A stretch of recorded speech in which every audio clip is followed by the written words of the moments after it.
ये कहानी है डॉक्टर मार्टिन की, जिसे एक्सीडेंट की बात कोई नहीं पहचान रहा था, यहाँ तक कि उसकी आइडेंटिटी को, उसकी पहचान को भी। जिससे परेशान होकर डॉक्टर मार्टिन वजह पता लगाने की कोशिश करते हैं कि आखिर ऐसा क्यों हो रहा है। इसकी शुरुआत होती है एक प्लेन को दिखाने से, जिसमें डॉक्टर मार्टिन अपनी वाइफ के साथ हैं। उनकी वाइफ का नाम लिज होता है। ये दोनों बर्लिन जा रही हैं। कुछ ही देर बाद इनकी फ्लाइट बर्लिन पहुंच जाती है। वहाँ से चेकआउट करने के बाद दोनों बाहर आकर एक टैक्सी में बैठ जाते हैं। जल्दबाजी में मार्टिन अपना बैग वहीं भूल जाता है। होटल आकर मार्टिन को एहसास हुआ कि मेरा बैग नहीं है, तो वो हर जगह बैग को ढूंढने लगता है। जबकि उसकी वाइफ होटल के रिसेप्शन पर जाकर अपने रूम की जानकारी लेती है। उसे पता चलता है कि उनके नाम का तो यहाँ कोई रूम बुक ही नहीं है। ये देखकर लिज को काफी अजीब लगा, उसे गुस्सा आया और अब जैसे उसने मार्टिन की तरफ देखा, उसे पता चला कि मार्टिन तो टैक्सी में बैठकर कहीं जा रहा है। वो ये बात नहीं जानती थी कि मार्टिन वापस जा रहा है अपना बैग ढूंढने। मार्टिन को कैसे भी करके अपना बैग चाहिए था, इसलिए वो अपनी वाइफ को बताए बगैर ही चला गया। और अब फोन में नेटवर्क ना होने की वजह से वो लिज को बता भी नहीं पाता और वो भी समझ नहीं पाती कि मार्टिन ने ऐसा क्यों किया। टैक्सी ड्राइवर ने देखा कि ट्रैफिक की लंबी लाइन लगी हुई है। यहाँ फंसने के डर से वो शॉर्टकट ले लेती है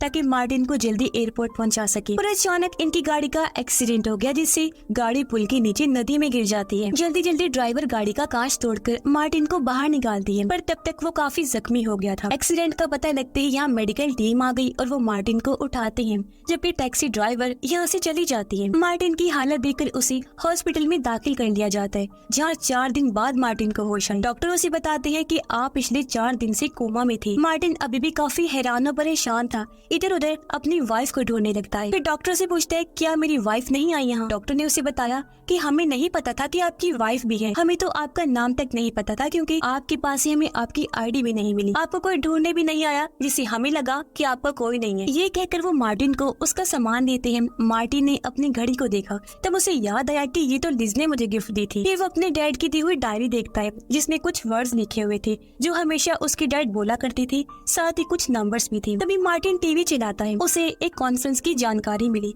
तब उसे याद आया कि मैं भी इस कॉन्फ्रेंस में जाने वाला था, जो बहुत जरूरी है और अब कैसे भी करके मुझे वहाँ जाना होगा। इसलिए वो निकलने लगा, पर डॉक्टर उसे मना करते हैं कि आपकी हालत अभी ठीक नहीं है, आपको आराम की जरूरत है, तो आप मत जाइए। लेकिन मार्टिन मना कर देता है। तब डॉक्टर उसे अपना नंबर देते हुए कहते हैं कि अगर कोई भी मसला बने तो मुझसे राब्ता कर लेना। और मार्टिन वहाँ से निकलकर होटल आ जाता है। रिसेप्शन पर आकर उसने कहा कि मुझसे अपने रूम की चाबी गुम हो गई है। तभी वो वहाँ लिज को देखता है। उसने लिज के पास जाने की कोशिश की, पर गार्ड्स ने उसे रोक दिया। गार्ड मार्टिन से उसकी आईडी मांगता है। मार्टिन ने कहा कि मेरे पास आईडी कार्ड तो नहीं है, पर ये लड़की मेरी वाइफ है, इसलिए गार्ड उसे लिज के पास ले गया। लेकिन ये क्या, लिज तो उसे पहचानने से इनकार कर देती है। पर जब मार्टिन जिद करने लगा तो वो दूसरे आदमी को वहाँ बुला लेती है, जो बताता है कि असली मार्टिन हैरिस मैं हूँ। ये सुनकर मार्टिन पूरी तरह से हैरान रह गया। उसे समझ नहीं आती कि यहाँ क्या चल रहा है और अब मैं क्या करूँ। इसीलिए मैनेजर उसे वहाँ से ले जाता है और सारी बात क्लियर करने के लिए वो मार्टिन को सीसीटीवी की फुटेज दिखाकर बताता है कि देखो, लिज यहाँ अकेली आई थी, जिसके बाद वो दूसरा आदमी मार्टिन हैरिस आया था। इस पर वो कहता है पर असली मार्टिन हैरिस मैं हूँ, ना कि वो आदमी। मैनेजर कहता है इस बारे में मैं तो कुछ नहीं जानता, आपको एम्बेसी जाना होगा, वहीं आपको आपके सारे सवालों के जवाब मिलेंगे। पर जब इन्हें पता चला कि एक फेस्टिवल की वजह से एम्बेसी अगले कुछ दिन तक बंद रहेगी,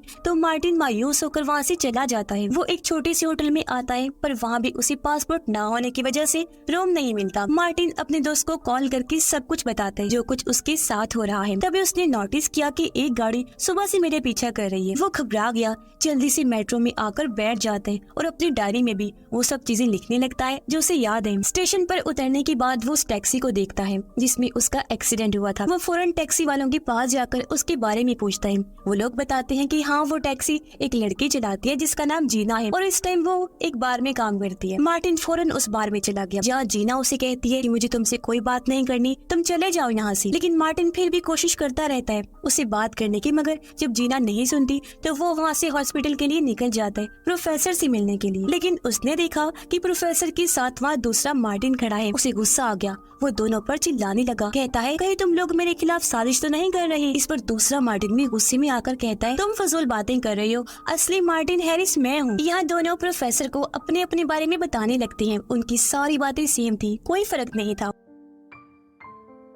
तब दूसरा मार्टिन अपना वॉलेट निकाल कर दिखाता है जिसमें उसका आईडी कार्ड और इस मार्टिन की लिज के साथ तस्वीर थी। ये देखकर याददाश्त खो चुके मार्टिन को फौरन याद आया कि बिल्कुल यही तस्वीर तो मेरी भी है लिज के साथ, पर यहाँ मेरी जगह ये आदमी कैसे आ गया। ये सारी चीजें वो बर्दाश्त नहीं कर पाता, उसका दिमाग चकरा जाता है और वो बेहोश होकर नीचे गिर जाता है। मार्टिन को जब होश आई तो नर्स उसके सामने थी। वो मार्टिन को एक डिटेक्टिव का नंबर देते हुए कहती है कि ये तुम्हारी मदद कर सकता है। डॉक्टर उसे कहती है कि तुम दिमागी तौर पर अभी भी बीमार हो, तुम्हें आराम की जरूरत है और इसीलिए उस दिन मैं तुम्हें जाने से मना कर रहा था, तुम्हें तब नहीं जाना चाहिए था। मार्टिन कहते हैं अच्छा आप ये बताएं, अगर मैं मार्टिन ना होता तो क्या मुझे मार्टिन के बारे में सारी बातें याद होती? मुझे लगता है कि कुछ बहुत ही बड़ा और गलत हो रहा है जिसके बारे में कोई नहीं जानता। डॉक्टर कहती है हम तुम्हारे कुछ और टेस्ट करवाने वाले हैं। जहाँ मार्टिन को MRI टेस्ट के लिए ले जाया गया, पर टेस्ट होने से पहले वहाँ एक अनजान आदमी आ जाता है जिसे मार्टिन ने स्टेशन पर देखा था और अब वो मार्टिन को ले जाने लगा। नर्स ने जब उसे रोकने की कोशिश की तो आदमी नर्स को मार गिराता है। ये देखकर मार्टिन काफी घबरा गया, जल्दी से वहाँ से भाग जाता है। वो बाहर आकर एम्बुलेंस में बैठ गया और एम्बुलेंस उसे कुछ दूर ले जाकर उतार देती है। मार्टिन सबसे पहले लिज को कॉल करता है ताकि एक बार फिर उससे बात करके उसे समझा सके, पर दूसरा मार्टिन फोन उठाता है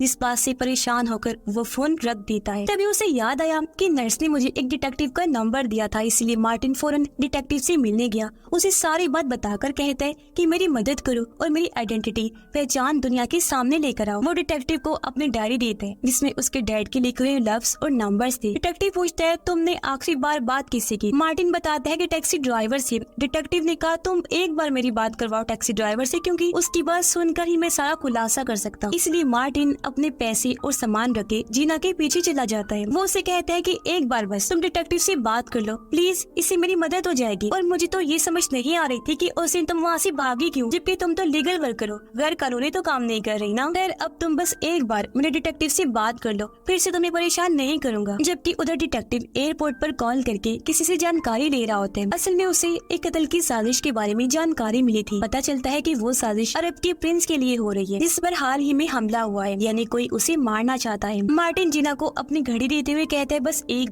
बार बात कर लो, जिसके लिए वो मान जाती है और मार्टिन को लेकर अपने घर आ जाती है। या जीना ने उसे बताया कि मैं लीगल वर्कर नहीं हूँ, बल्कि मेरे पास भी पेपर्स नहीं है। मैं दिन रात मेहनत करके पैसे जोड़ रही हूँ ताकि अपने पेपर्स बनवा सकूं और जितने जल्दी हो सके यहाँ से निकल जाऊं। मार्टिन जब बाथरूम में था तो तभी जीना का दरवाजा बजा। उसने जैसे दरवाजा खोला तो लोग जबरदस्ती अंदर घुस आए। वो जीना पर हमला कर देते हैं और एक आदमी उसे पकड़ लेता है, जबकि दूसरा मार्टिन को ढूंढने लगता है ताकि उसे मार सके। लेकिन मार्टिन, जिसे पहले उनके आने की खबर हो चुकी थी, वो खिड़की के जरिए यहाँ से भाग गया था। वो आदमी खिड़की से बाहर आकर हर जगह मार्टिन को ढूंढने लगा, पर जब उसे वो नहीं दिखा तो आदमी वापिस अंदर आ जाता है। ये लोग जीना को मारने ही वाले थे कि तभी मार्टिन वापिस आया और इन दोनों पर हमला बोल देता है। उसकी एक आदमी से हाथापाई हो गई। तब जीना एक इंजेक्शन लेकर आदमी की गर्दन में घुसा देती है, जिससे इन्हें भागने का मौका मिल गया। दोनों वहाँ से भागकर बाहर आई, एक गाड़ी लेकर निकल जाते हैं, पर दोनों गुंडे अभी भी इनका पीछा कर रहे थे दूसरी गाड़ी से और कुछ देर तक ये सिलसिला ऐसे ही चलता रहा। लेकिन एक टाइम ऐसा आया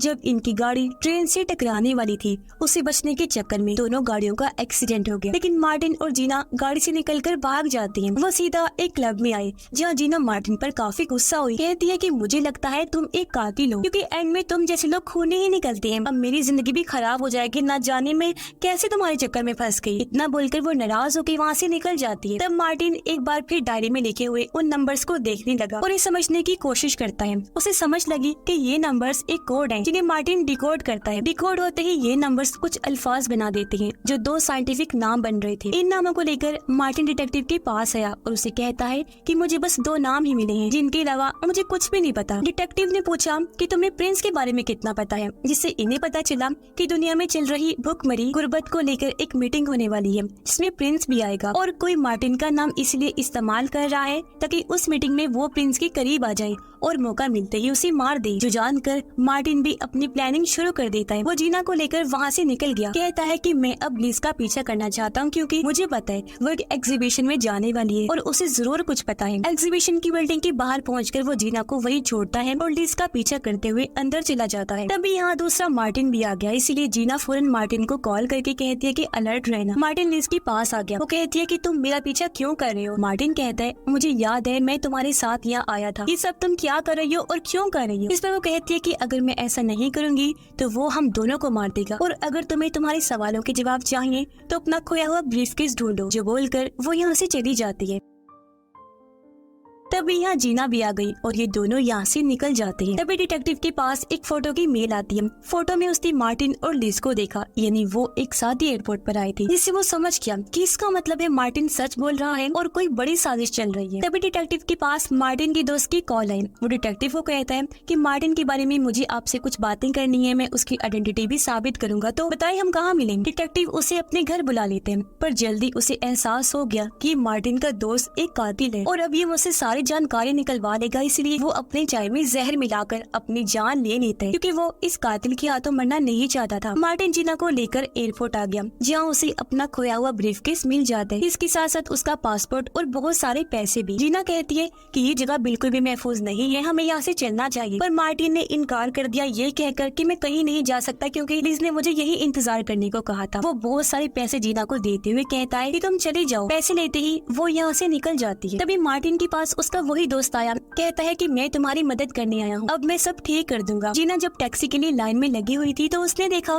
कि कुछ लोग जबरदस्ती मार्टिन को अपने साथ ले जा रहे हैं, तो वो जल्दी से एक टैक्सी चुरा कर मार्टिन वाली गाड़ी का पीछा करती है। मार्टिन का दोस्त उसे एक सुनसान जगह पर ले आया था और उसे पीटने लगता है, फिर बताता है कि सब कुछ हमेशा परफेक्ट अच्छा होते आया है, तुम अपने काम बहुत अच्छे से करते थे, पर इस बार न जाने तुम्हें क्या हो गया। ये कहकर वो उसे बताता है कि तुम मार्टिन हैरिस नहीं हो, ये सारी मनगढ़ंत कहानियां हैं, सारी चीजों को मैंने प्लान किया, तुम्हें मार्टिन बनाकर यहाँ भेजने वाला भी मैं ही हूँ, पर तुमने सब कुछ खराब कर दिया। इतना बोलकर वो मार्टिन को मारने की तैयारी करता है। तब मार्टिन उससे पूछता है, अच्छा अब ये बताओ कि मैं आखिर हूँ कौन। वो जवाब देता है कि तुम एक पेशावर कातिल हो, तुम्हारा काम ही लोगों को मारना है, तुम यहाँ भी प्रिंस को मारने आए थे, पर तुमने सब गड़बड़ कर दी, इसलिए अब तुम मरने वाले। इतना कहकर उसने अपने साथी को कहा कि मार्टिन की जान ले लो। वो उसे मार ही देता, पर ऐन वक्त पर यहाँ जीना आ गई। वो उस आदमी को धक्का मारकर उनकी गाड़ी भी ठोक देती है। इस गाड़ी में ब्लास्ट हुआ और मार्टिन की दोस्त समेत सब लोग मारे जाते हैं। मार्टिन अपने दोस्त का बैग चेक करता है, जिसमें उसे मार्टिन के बहुत सारे पासपोर्ट्स मिलते हैं,